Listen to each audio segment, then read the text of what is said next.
Good things come in fives. Well, at least they do with these movies. Where are you going now? You don't know what's out there. Have you no sense at all? Welcome to WatchMojo.com, and today we're counting down our picks for the top 10 fifth installments in movie franchises. Yeah, hey, we're looking at 4 cameras. Oh, that's some high-end shit, too. Marker optics. For this list, we're looking at the 5th movie in popular franchises. This means that the film has to be the 5th movie to be released in the series, so we're not counting films like The Empire Strikes Back. That's not true! That's impossible! Number 10, The Deadpool. Do you like cops?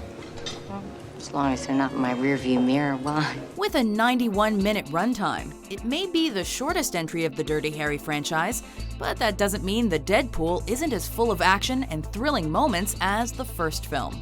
You forgot your fortune cookie. What?! It says you're shit out of luck. In fact, both Roger Ebert and Gene Siskel gave it a thumbs up. And thanks to its fast pace and intelligence, it's not hard to see why. Ed Butler may be an alias for Rook. Harry, where are you going? Harry? Harry! That's my car! With Clint Eastwood reprising his role as Inspector Dirty Harry Callahan, the film also co-stars Jim Carrey in his first dramatic role as a rock star whose murder kickstarts a series of events that leads the detective to discover the titular game of Deadpool by a serial killer. You threatening me? You want to play the game? You better know the rules, love. Number 9, Final Destination 5. I see dead people. Guys. Who would have thought that 11 years after the first movie of this horror franchise came out, that fans would still be flocking to theaters to watch death take people's lives in a series of strange accidents?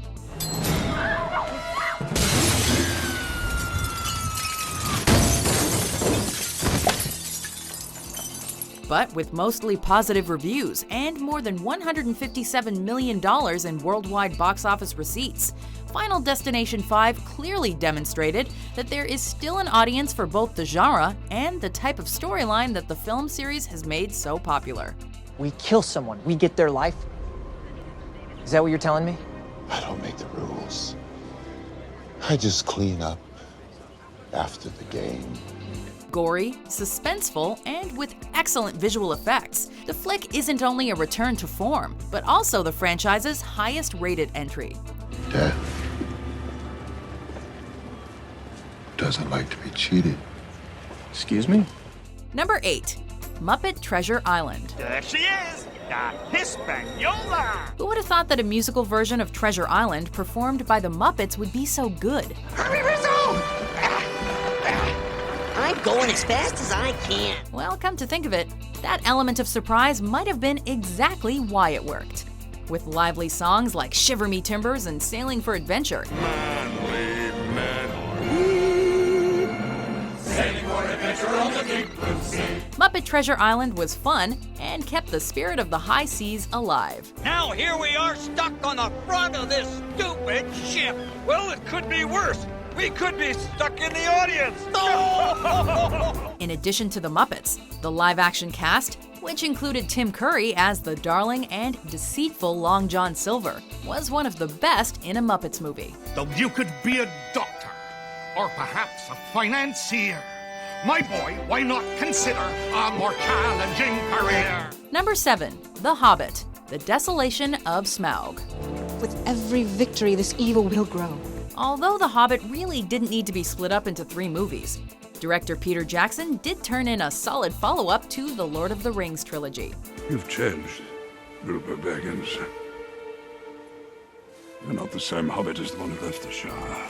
The Desolation of Smaug is a clear highlight, as Martin Freeman's Bilbo Baggins continues his mission with the dwarves to take back the Lonely Mountain from a dragon.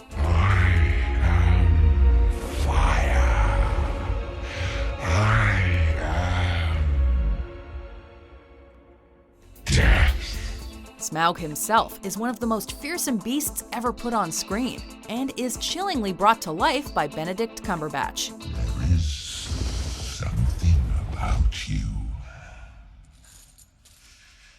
something you carry. This Sherlock reunion alone is reason enough to revisit Middle-earth for the 5th time. Do you think flattery will keep you alive? No. No, indeed. Number 6. The Pink Panther Strikes Again. Do you know what kind of a bomb it was? The exploding kind. It doesn't get much funnier than this. After the unexpected success of The Return of the Pink Panther, this movie was rushed into production and picks up where the former left off, making it the only direct sequel in the franchise. Oh, Chief Inspector, that is fantastic! If you think this is fantastic, wait till you see the full effect with the hand. The plot revolves around the cat-and-mouse game between Chief Inspector Jacques Clouseau and Chief Inspector Charles Dreyfus, and Dreyfus's desire to kill Clouseau. It's Clouseau! Kill him! This leads them to many hijinks and funny set pieces, including a memorable tooth extraction scene with disastrous results. Please give me something to put me out. Put you out? Yes, here first you must wear the special anesthetic cotton wool, you know. The movie was highly profitable and made $33.8 million on a $6 million budget. Not bad at all. Look, there is no need for you to speak unless I ask you a question. Number 5. You Only Live Twice. Well, if I'm going to be forced to watch television, may I smoke? You can't have a great James Bond movie without a formidable villain. And Ernst Stavro Blofeld, the previously unseen head of Spectre, gives us just that. The firing power inside my crater is enough to annihilate a small army. You can watch it all on TV. In this 5th film of the spy series, Blofeld walks around stroking his cat and making menacing threats to start a war among the superpowers. We congratulate you, sir, upon the way you handle it. Our clients are satisfied with the progress so far. His character made such an impression that he became a trope for later supervillains. I am Ernst Stavro Blofeld. They told me you were assassinated in Hong Kong. But even Blofeld can't shake Sean Connery's Bond, as he continues to be the epitome of debonair. I've got you now. Well, enjoy yourself. Although this was initially thought to be Connery's last outing as 007, he would live again in Diamonds Are Forever. Exceptionally fine shot. I didn't know there was a pool down there. Number 4. Fast 5. Hell yeah, we can do this. Can't.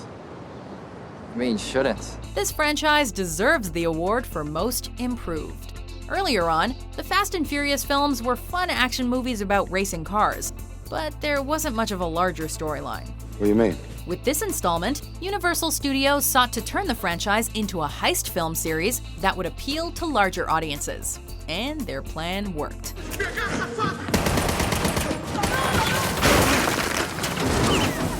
There's heart to this action flick, with director Justin Lin particularly focusing on the themes of freedom and family. What do you say, Don? We talking or we racing? This made for deeper character arcs with Vin Diesel's character Dom and Paul Walker's character Brian. No wagers, nobody else, just you and me once and for all. Huh.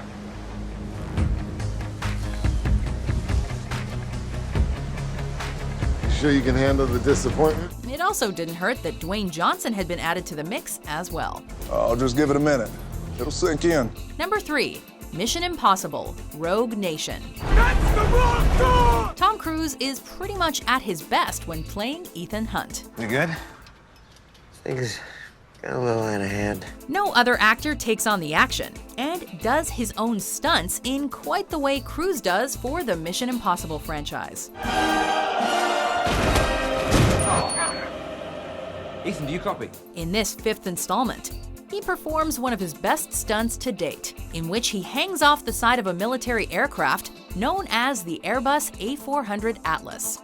The crew only had 48 hours to nail this scene, and it took 8 tries to get it right. Open the door! How did you get in the plane? Not in the plane! I'm on the plane! Besides the stunts, the movie was one of the funniest in the franchise, giving viewers a good balance point to the high-octane stunts. Do you have your seatbelt on? Will you asking me that now? Number 2. Harry Potter and the Order of the Phoenix. It's sort of exciting, isn't it? breaking the rules. There aren't many movie franchises that let you watch the cast grow up, but that's just another reason the Harry Potter film series is so special. Every great wizard in history has started out as nothing more than what we are now, students. If they can do it, why not us? In this fifth film, Harry and company have grown up. And not only has their acting matured, but so have the story's themes. What if after everything that I've been through, something's gone wrong inside me? What if I'm becoming bad? They're definitely no longer playing children's games after a Dementor attacks Harry, and it's clear that Voldemort is back. Thus, the students form Dumbledore's army in order to combat the Dark Lord. It's brilliant. It's like Hogwarts wants us to fight back. Harry also proves himself as a leader countless times, especially when he goes up against Dolores Umbridge, one of the series' most loathsome villains. Tell them I mean no harm! I'm sorry, Professor. I must not tell lies. What are you doing? I am Senior Under-Secretary to Laura! No honorable mentions this time around. Number 1, X-Men First Class. Killing Shaw will not bring you peace. Peace was never an option. While it may be considered a soft reboot by some, as the prequel takes the franchise to 1962, X-Men First Class adds to the legacy of the previous films by staying within the same universe and maintaining some continuity, which makes it all part of the same ever-growing story. I always believed I couldn't be the only one in the world. We get the origin story of Professor Charles Xavier and Eric Lensher's friendship, which subsequently goes horribly awry and leads to the formation of the two factions, the X-Men and the Brotherhood of Mutants. We want the same thing. My friend, I'm sorry, but we do not. The film is also stacked with a cast of amazing actors, including James McAvoy, Michael Fassbender, and Jennifer Lawrence, who brought a new energy to their characters and deepened their emotional arcs. You're gonna tell me what's the matter, or do I have to read your mind? You promised me you would never do that. In addition, director Matthew Vaughn was inspired by the classic James Bond films and gave a new aesthetic to the series that made it look fresh in comparison to the previous movies in the series. You know, I believe that true focus lies somewhere between rage and serenity. Do you agree with our list? Which fifth movie installment did you love? That doesn't seem possible. How could the Jedi come up with an army so quickly? For more can't-miss top 10s published every day, be sure to subscribe to WatchMojo.com. I must warn you, you had better watch your step.